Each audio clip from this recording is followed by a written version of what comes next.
Something tells me that recording 2 top 10s in a row on the hottest day of the year with 2 giant lights beaming down on me was not the smartest idea, so if halfway through this video I suddenly melt into a pile of goo, then my apologies. But hello everyone, it's me, Aaron, Professor Thorgy, your guide to all things geeky, and welcome to my top 10 favorite trailers from San Diego Comic-Con 2016. Every single year there are a ton of trailers to talk about at Comic-Con, however, this year might have been the best year for trailers, and for a couple of reasons. The main one being, this was the year that studios finally realized, why are we trying to hide the thing that promotes our product when someone in the audience is just going to capture it on their phone and make it look crappy? Shouldn't we put it out there ourselves on YouTube right after it goes up at Comic-Con? And indeed they did, so thank you for that. But also, there were just a ton of great trailers this year.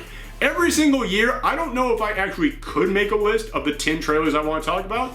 This year, I had to take trailers off this list because there were just that many. So, let's start off at number 10, Wonder Woman. Whoa, hold on, I can explain. I can explain. Now I know that many people might be wondering, why are you putting this at number 10 when so many other critics are putting it at number 1? Let me just start by saying I did like this trailer. I would not have put it on this list if I did not like this trailer. And there are many things to like in this trailer. The action looks incredible. The way that she fights with the lasso and the way that she is phasing down all that gunfire with the shield, that was an incredible moment. I love the redesign of her costume. When you see the boot and it actually looks like armor, that was a great redesign of her character. And when you see all the Amazons fighting on the beach, that's a great scene. I love the exchange between her and Etta Candy. Etta looks like such a great character in this film, and I'm glad that she's there. So there were so many good things in this trailer. However, the overall tone of the trailer, it still seemed overly dark and serious to me, which to me, the DC Cinematic Universe doesn't need more of that. In all honesty, if Batman vs Superman had been lighthearted and fun and Man of Steel had been completely hopeful, and then we got this, I would have been like, oh man, that's different, that's great. But at the moment, I need something different from the DC Cinematic Universe, and I looked at this and I went, this still kind of feels like the Dark Knight Wonder Woman film to me. If you want to hear more of my thoughts on this trailer, I did do a trailer reaction video talking entirely about it, so I will put that up at the end of this video. But for now, let's move on to the next video. Real mature. Next up, the Season 7 trailer for Walking Dead. Now, you guys might have noticed that I don't really talk about Walking Dead on this channel that much. Don't get me wrong, I like the show, love the comic, however, I am several years behind on both of those, so I don't really think you guys want to hear me making videos about how amazing the comic was 2 years ago. However, when you work in a comic book store, it's impossible to not be spoiled on both the Walking Dead comic and the Walking Dead TV series, so even though I'm not entirely caught up, I do know what's happening in them right now, and I do know how important this next season is. Not only did that trailer start off by reminding us of the amazing cliffhanger at the end of the last season, but the thing that won me over, the thing that got me to put it on this list, was when King Ezekiel pops up and he's got the tiger. Okay, I knew that Ezekiel was going to pop up on this show, however, I didn't think that they were going to give him the tiger, because it's an AMC TV series. I don't care how big of a budget you have on this show, you're not going to get a real life tiger in there, or B, CGI so good you can actually fake a tiger in there. I don't know which of the two they did, but they did it. That could have been a real tiger up there, which is amazing, or it could have been CGI, which is damn good CGI. The moment that that tiger roared, I didn't even care who Negan killed anymore. I didn't even care what happened at the end of that last season. All I want to see now is Ezekiel and his tiger, and then when I realized it was Khary Payton playing Ezekiel, the guy who is the voice actor for Cyborg in the Teen Titans cartoons and Aqualad in the Young Justice cartoons, that just got me even more excited because that's one of my favorite voice actors out there. So the fact that he is now going to be in this huge show, playing such a big character, that has just got me so happy. Next at number 8, moving to what has to be the polar opposite of the Walking Dead TV series, Justice League Action finally gave us the trailer. Now, I've been hearing about this for a while, and honestly, I didn't really know how I felt about it, because I love DC's animated series. However, over the past couple of years, they, just like Marvel, have been moving towards more of a kid-friendly animated universe rather than the more mature all ages universe that they used to have. I haven't been the biggest fan of that direction. I understand it. I realize they're making stuff for kids. That's great. That's fine. But you know, I will always miss Justice League Unlimited and the Batman animated series. But at the same time, I am a dyed-in-the-wool comic book fanboy, and when I saw this trailer, and I saw how many DC characters would be popping up in this series, you know what? It might not be aimed at me, and that's perfectly fine. However, I will tune into this thing gladly just to see all those characters popping up. The fact that we are now going to get another TV series out there that fully explores everything in the DC universe, I've been missing that. Ever since Batman Brave and the Bold went off the air, I've been wanting another series like that. And it doesn't look like this is going to have quite the goofy classic tone to it that series did. It will be totally its own thing. However, it will be another series that fully explores this entire rich comic book universe. I'm very happy about that. Next up, Lego Batman. The Lego movie easily had to be one of the biggest surprises I've ever seen in a movie, and one of the biggest breakout stars of that film was Batman. Will Arnett's portrayal of Batman was stunning. That was an amazing performance. So yeah, I was totally behind the idea of them giving that Lego Batman his entire film. And I will admit, I was kind of hoping it was just going to be Lego Batman, not Lego Batman and Robin. But still, it's Lego Batman. Honestly, this trailer could have been absolutely nothing but just Will Arnett talking for 2 minutes. I still would have put it on this list. And it was really cool to see the way that they are incorporating the Legos and how it builds so many crazy things into the way that the Batcave is designed, but also all the variety of costumes that Batman has had throughout his history, but also the variety of what you can do with Legos and combine those to create all his different costumes. I thought that was a great joke that they put in there, and I would love to see all the different homages that they pay to Batmans throughout the ages. Number 6, the Justice League trailer. Okay, now remember how when I was talking about the Wonder Woman trailer, I said, yeah, I kind of had a problem with the fact that it had the exact same tone. It had that overly dark and over-serious tone that the other DC films have had. Oh my god, this did not have that tone. This tone was fun. And don't get me wrong, I am still nervous that it's Goyer and Snyder working on this property. That does still have me concerned a little bit. However, looking at this trailer alone, I saw so many things in there that I would never have seen in Batman vs. Superman or in Man of Steel, such as Barry Allen actually telling jokes, or Batman actually smiling. Oh my god, how I miss those things. So again, I did a trailer reaction talking specifically just about this trailer. I will put that up at the end of this video, but for now, just for the sake of time, let's move on to the next video, Flashpoint. Okay, if you've watched this channel, then you know that I'm a big fan of the Flash TV series. To me, that series captures so much of what I want to see in a DC television series. Not just with the characters, but also with the tone and that sense of fun and adventure. However, I had some problems with what happened in the last season. I was really loving it up until the reveal of who Zoom was, and then from there things just kind of started to fall apart. However, the final episode ended on an amazing note, with Barry actually going back in time to save his mom, and for anyone out there who is a comic book fan, you know that leads to Flashpoint, where Barry ends up creating this messed up alternate reality, and that is what this next season is going to be, and I thought it was just going to be like one episode. Maybe 2 episodes. It looks like it might actually be this entire season.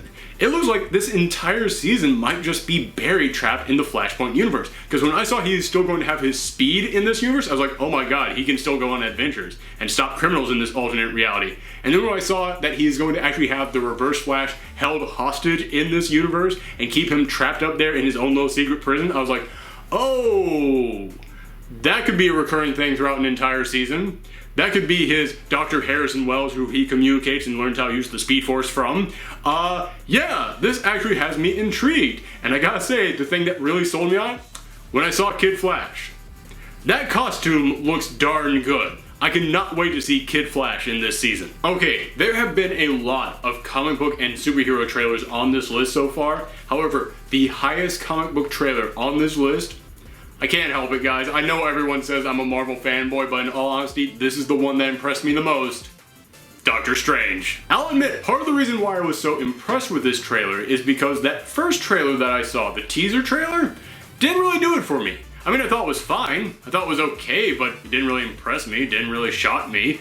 It was just kind of okay. I didn't even bother doing a reaction video to it. However, this one, seeing how crazy they got with the magic, seeing how imaginative it was, seeing the pain in his origin story, seeing all the characters they were going to put into it. That's what impressed me the most. And I'll admit, as an old school Doctor Strange fan, the moment that you see the little runes pop up around his hands, that's the moment I was blown away. You can fold buildings in half all you want and open holes in reality for days. Just show me some magical runes popping up around his hand. That was awesome. I was so happy to see that. And then seeing him flip that cape around, I was like, that's him. That's Doctor Strange right there. Also, I like that Chiwetel Ejiofor. We all know that he's going to be playing Baron Mordo, and in the comics, that's like Doctor Strange's biggest villain. It looks like in this one, they're going to be buddy. So I kind of like that Marvel is going in there going, no, we have a long game plan on this. He's not going to be the villain in the first film. We're going to actually build this guy up. I think that's a great approach to take with this villain. Or, hey, this is a totally new reality. Maybe they're going to make him a hero. I'm totally fine with that. Doctor Strange has got tons of villains to pull from. You don't have to just go with Baron Mordo. So yeah, I'm really excited for this. And I have to say, with Wonder Woman and Justice League, one of my complaints from both those trailers is I didn't think the final joke was all that great. I thought they were okay, but they didn't really leave me laughing like they wanted me to. This one, the final joke of him showing him the word Shambhala, and he's asking, is that my mantra? And he goes, no, it's the Wi-Fi password. We're not savages. I don't know why, but that's the only joke from any of these trailers that made me audibly laugh. That's the one that actually really got me. I can't explain why, but that's the one that did for me. I'll admit that joke does not match the tone of the rest of this trailer at all. However, it's memorable. Okay, you guys know me pretty well. You know I'm a big comic book fan, but we've now gone through all the comic book trailers and we're not even in the top 3. What could these top 3 be? Some of these are really going to shock you. And at number 3, The Blair Witch Project. Now, I know you might be a bit shocked to hear that, but in all honesty, I am a bit of a horror movie fan, and Blair Witch is one of those horror films that had a big impact on me. I fully understand that's one of the most divisive horror films out there. Half the people who see it go, this is groundbreaking and totally new and really changed the horror movie concept, whereas the other half of the people who see it say, this is just a bunch of gobbledygook nonsense with terrible acting and bad writing. And honestly, I understand both sides of that argument. Yeah, everybody is kind of right about this film no matter how you feel about it. But for me personally, I grew up with divorced parents and I spent equal time with both of them. My mom lived in the suburbs and my dad lived way out in the woods. Like way out in the woods. If you wanted to get to his place, you had to get off the main road and drive down a dirt road for a mile. And then even when you got back on the main road, there wasn't anything for at least 3 miles. That's how far away from civilization I grew up. So I saw this film originally over at my mom's place, and I thought it was, okay, whatever, I guess it was kind of scary. But then that weekend, when I went to my dad's house, out there in the deep dark woods, I was terrified just thinking about that film. Suddenly, all the terror of that movie came racing back to me, and yeah, that has kind of stuck with me throughout all these years. So this film is going to be a true sequel to that original Blair Witch, in which it is the brother of one of those original filmmakers from the original movie, and after all these years, he thinks he finally has proof that his sister is still alive. So they go back out there into the woods and they start following the exact same path. And honestly, the reason why I am so excited for this one is because watching that trailer, it has many of the same concepts from that original movie. However, it looks like they're going to explore them so much more. Before, in the original film, it was just kind of vaguely ominous, all the stuff they were finding. It looks like in this one, no, they're finally going to delve into it. They're finally going to explore all the crazy stuff that popped up in that movie. There was one moment in that trailer in which they take one of those little tiny stick figures that you kept seeing in that first one, and they snap it in half, and they edit it so that you can't really see what happens next. However, it's very clear they just snapped one of their friends in half, and these are actually voodoo dolls. Okay, they are delving into all those questions we had from that previous film, and they're going to get nuts with it. Like, it's not just going to be people standing there going, what was that? Oh God, did you hear something? Shh, I think something's outside. In this film, there is definitely something outside, and you definitely did hear something. So I am looking forward to what they do with this film. Also, I just have to point out, this thing is coming out in September. Yeah. The reason why this is on this list to begin with is because, yeah, I am kind of excited for this Blair Witch sequel. The reason why it is all the way up at number 3 is because this was hands down the biggest surprise of Comic-Con this year. No one saw this coming, let alone that it was coming in 2 months. This is a huge surprise. Next up at number 2, Fantastic Beasts and Where to Find Them. Now, I like Harry Potter. I do. I read the books, I watched the movies, I like them, but it never really had that personal touch with me that it had with many other people. It was never one of those properties that I got really excited about whenever the next one might be coming out. It was one of those things that I was just like, oh hey, a new one's here. Alright, that's cool. However, looking at the trailer for this movie, which is set in the Harry Potter world, but actually is set in a different time, in a different location, and explores different sides of this wizard world, that actually has me really excited. I always love whenever you take a property and then really expand on the world and build upon that. This looks like this movie is going to really do that, but even if this wasn't connected to Harry Potter, even if this was totally its own thing, a wizarding side to 1920s, 1930s New York with all these crazy creatures roaming around, that sounds like so much fun. That is such an ingenious idea and sounds so creative, and this was the trailer that really captured that. We had seen little teaser trailers for this before, and it got me intrigued, but this is the one that made me realize, oh, this is what this film is going to be. This is how big this is going to be. This is how creative it's going to be. This is the scope of this film, and it has me really excited for it. And lastly, at number 1 is a trailer for a movie that I will be honest with you, I did not give 2 coconuts about until I saw this trailer. Kong. The reason why this is at number 1 is because when I heard they were making another King Kong film, I was like, alright, fine. Kind of like with Harry Potter, it's like, okay, I understand the appeal of that. But it just never really affected me that much. I thought the movies were fine, but it's not one of those things that I got really invested in. I saw this trailer, and holy cow, I was blown away. You see them going out there, you see them crash landing on the island, it's like, alright, this is exactly what I expected to be, whatever. Oh, there might be something big in the forest, okay, that's fine. The moment that it panned up, and you saw the bloody handprint on the side of the mountain, and it's taking up that entire mountainside. I am glad I did not watch this with children. I am really glad I did not watch this with any children around, because the moment that I saw that handprint, without even thinking about it, just a completely instinctive reaction, I just blurted out, holy f***. It has been years since I have seen a trailer that got that reaction out of me. And it's not just that we saw a giant handprint. It's that we saw a handprint the size of a freaking mountain, and it was bloody. I know this is gonna sound gruesome, but the fact that it was bloody and not just like its hand forcing an imprint into the mountain made me go, oh god, what did Kong do? Oh, this ain't the friendly Kong. You are trapped on an island with a giant murder monster. I have always said that one of the things that scares me the most in films is whenever our protagonist goes up against something that they just can't win against. When they go up against something that can't be defeated, something that they cannot escape from.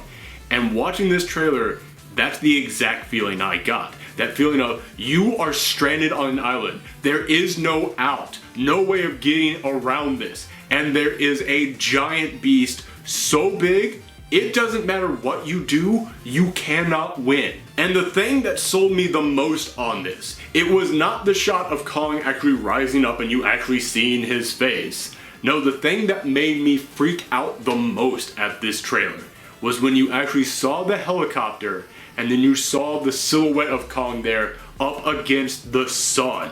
Everything is being shot with this orangish tone because the sun is that bright that is just completely covering the entire island except for Kong. He's that big that he stands out among this entire island, and he is almost being shown like a landmark, like a mountain itself, just waving in the heat of the sun because he's that huge. He didn't feel like a giant gorilla. He didn't feel like an animal. He didn't feel like a beast that could be tamed by beauty. He felt like something godlike, something completely unbeatable. As you watch this trailer, it does not feel like you are trapped on Skull Island. It feels like Skull Island is a layer of hell. It feels like you are just trapped around something not unearthly, something that just goes beyond any rational explanation, more than a giant gorilla possibly could.